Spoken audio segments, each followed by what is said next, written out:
नमस्कार दोस्तों, स्वागत है आपका एवन जीके स्टडीज़ में। आज की वीडियो में हम डिस्कस करने वाले हैं हिंदी के टॉप 20 क्वेश्चन आंसर जो सभी परीक्षाओं के लिए महत्वपूर्ण होंगे। अगर आप किसी भी परीक्षा की तैयारी कर रहे हैं तो ये वीडियो आपकी सहायता करेगी, इसलिए वीडियो को आप लोग पूरा देखें। इनमें से जितने भी क्वेश्चन के आंसर जानते हैं प्लीज़ कमेंट बॉक्स में ज़रूर दीजिएगा, और चैनल पर नए हैं तो चैनल को सब्सक्राइब ज़रूर कर लीजिए। चलिए आगे बढ़ते हैं। आज का आपका पहला सवाल है, निम्नलिखित में से कौन सी बोली अथवा भाषा हिंदी के अंतर्गत नहीं आती है? आपके ऑप्शन से ए कन्नौजी, बी बांगड़ू, सी अवधी, डी तेलुगु। सही जवाब है ऑप्शन डी तेलुगु। हिंदी भाषा के अंतर्गत तेलुगु, कन्नड़, मराठी, गुजराती, उड़िया, तमिल, मलयालम जैसी भाषाएं नहीं आती हैं। अगला सवाल, भारतीय संविधान में किन अनुच्छेदों में राजभाषा संबंधित प्रावधानों का उल्लेख है? आपके ऑप्शंस ए 343 से 351 तक, बी 434 से 315 तक, सी 443 से 135 तक, डी 334 से 153 तक। सही जवाब ऑप्शन है 343 से 351 तक। भारतीय संविधान के भाग 17 अनुच्छेद 343 से 351 तक राजभाषा संबंधित प्रावधानों का उल्लेख है। चलिए आगे बढ़ते हैं। अगला सवाल है, सतधन चरित्र सच्चरित्र किस संधि का उदाहरण है? आपके ऑप्शन से ए स्वर, बी व्यंजन, सी विसर्ग, डी दीर्घ। जवाब दीजिए। सही जवाब है ऑप्शन बी व्यंजन। सत का त के बाद चरित्र का च आने पर त च में बदल जाता है और सच्चरित्र बन जाता है। यह व्यंजन संधि का एक उदाहरण है। अगला सवाल, अपील कौन सा शब्द है? अपील कौन सा शब्द है? आपके ऑप्शन से ए तत्सम, बी तद्भव, सी देशज, डी विदेशज। जवाब दीजिए। सही जवाब है ऑप्शन डी विदेशज। अपील एक विदेशी शब्द है। यह मूल रूप से अंग्रेजी से लिया गया है। हिंदी में इसका उपयोग एक आवेदन पत्र या याचिका के अर्थ में होता है। अगला सवाल, दशानन किस प्रकार का शब्द है? दशानन किस प्रकार का शब्द है? आपके ऑप्शन से ए रूढ़, बी यौगिक, सी योग रूढ़, डी इनमें से कोई नहीं। बताइए दशानन किस प्रकार का शब्द है? सही जवाब है ऑप्शन सी योग रूढ़। दशानन एक योग रूढ़ शब्द है। जो शब्द दो या दो से अधिक शब्दों से मिलकर बनते हैं लेकिन इनका अर्थ इनके अलग अलग शब्दों से अलग और विशिष्ट होता है, उन्हें योग रूढ़ शब्द कहते हैं। यह शब्द 10 और आनन मुँह से मिलकर बना है, लेकिन इसका सामान्य अर्थ 10 सिर वाला होने के बजाय रावण अर्थ है। अगला सवाल, प्राची का पर्यायवाची शब्द क्या है? प्राची का पर्यायवाची क्या है? आपके ऑप्शन हैं ए पूर्व, बी पश्चिम, सी उत्तर, डी दक्षिण। सही जवाब है ऑप्शन ए पूर्व। प्राची का अर्थ पूर्व दिशा होता है, जिसे पूरब भी कहा जाता है। अगला सवाल, अधम का विलोम शब्द क्या है? अधम का विलोम शब्द क्या है? आपके ऑप्शन से ए उत्तम, बी नवीन, सी प्राचीन, डी मध्यम। जवाब दीजिए। सही जवाब है ऑप्शन ए उत्तम। अधम का विलोम शब्द उत्तम होता है। अगला सवाल, उसने परिश्रम तो बहुत किया किंतु सफलता नहीं मिली। कौन सा वाक्य है? आपके ऑप्शन से ए सरल वाक्य, बी संयुक्त वाक्य, सी मिश्र वाक्य, डी इनमें से कोई नहीं। जवाब दीजिए। सही जवाब है ऑप्शन बी संयुक्त वाक्य।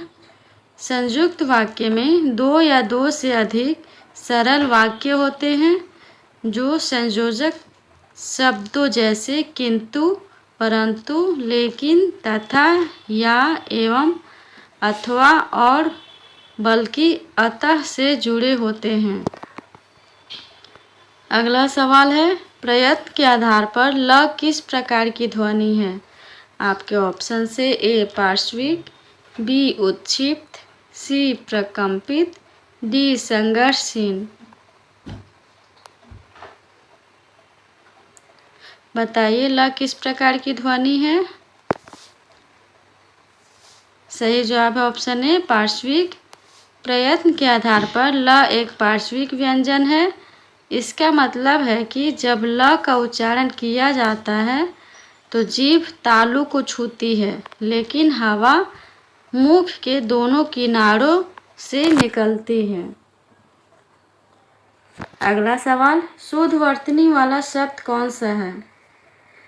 बताइए इनमें से शुद्धवर्तनी वाला शब्द कौन सा है?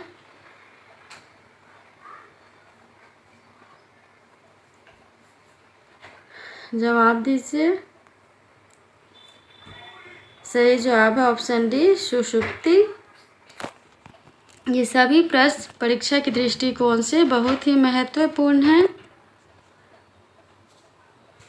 अगला सवाल, उत्तधनहार के योग से कौन सा शब्द बनता है?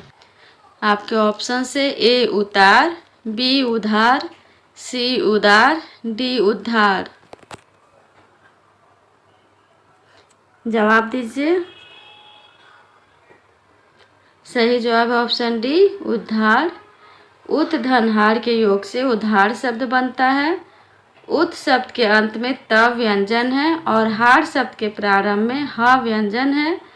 इन दोनों व्यंजनों के मिलने पर ध का परिवर्तन होता है, जिससे उधार शब्द बनता है। अगला सवाल, साम्राज्य का पुल्लिंग क्या है? आपके ऑप्शन से ए साम्राज्य, बी समाज, सी सम्राट, डी संभ्रांत। बताइए साम्राज्य का पुल्लिंग क्या है? सही जवाब है ऑप्शन डी सम्राट। साम्राज्य का पुल्लिंग सम्राट होता है। अगला सवाल, जो क्रिया अभी हो रही है उसे क्या कहते हैं? आपके ऑप्शन से ए सामान्य वर्तमान, बी अपूर्ण वर्तमान, सी संदिग्ध वर्तमान, डी संदिग्ध भूत।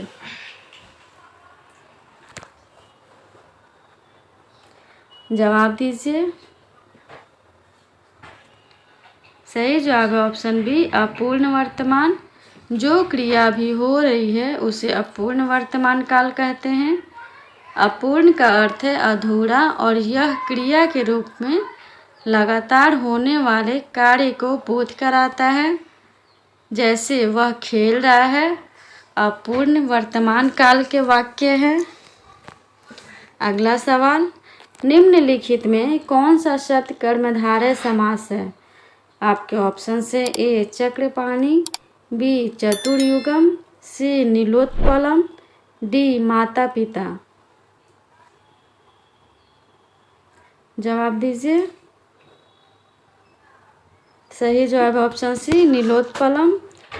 कर्मधारय समास में पूर्व पद और उत्तर पद के बीच विशेषण विशेष्य या उपमान उपमेय का संबंध होता है।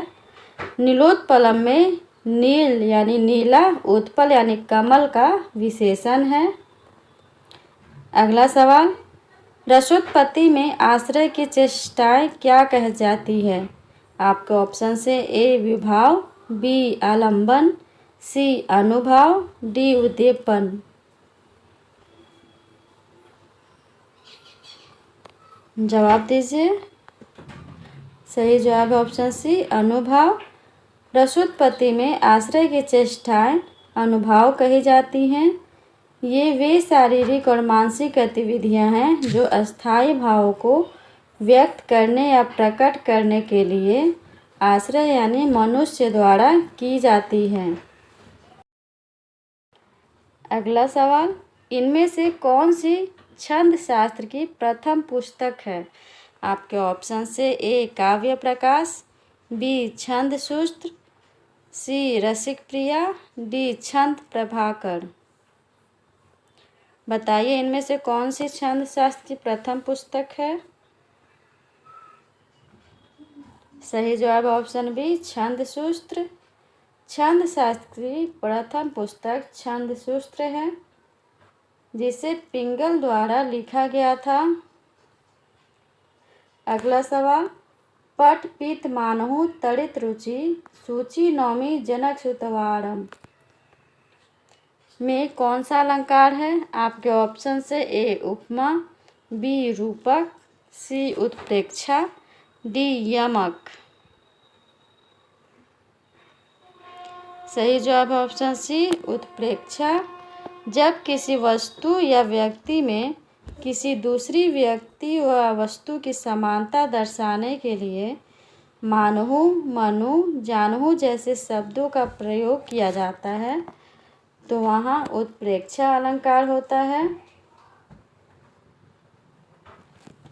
अगला सवाल, प्रकृति के सुकुमार कवि किसे कहा जाता है? आपके ऑप्शन से ए जयशंकर प्रसाद, बी सुमित्रा नंदन पंत, सी महादेवी वर्मा, डी निराला।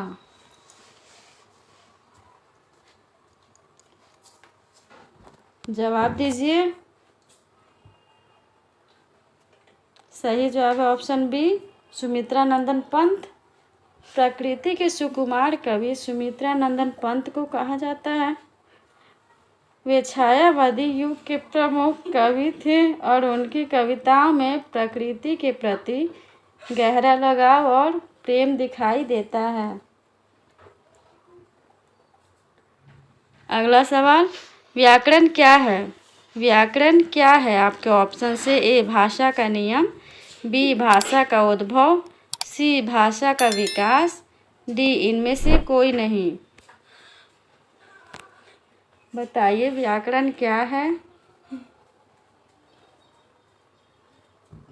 सही जवाब है ऑप्शन ए भाषा का नियम। व्याकरण किसी भी भाषा के नियमों का समूह है जो यह बताता है कि शब्दों को किस तरह से वाक्य में इस्तेमाल किया जाए और शब्दों को एक साथ किस तरह जोड़ा जाए। चलिए आगे बढ़ते हैं। अगला सवाल है, अनामिका के रचयिता कौन है? अनामिका के रचयिता कौन है? आपके ऑप्शन से ए जयशंकर प्रसाद, बी सुमित्रा नंदन पंत, सी सूर्यकांत त्रिपाठी निराला, डी महादेवी वर्मा। जवाब दीजिए।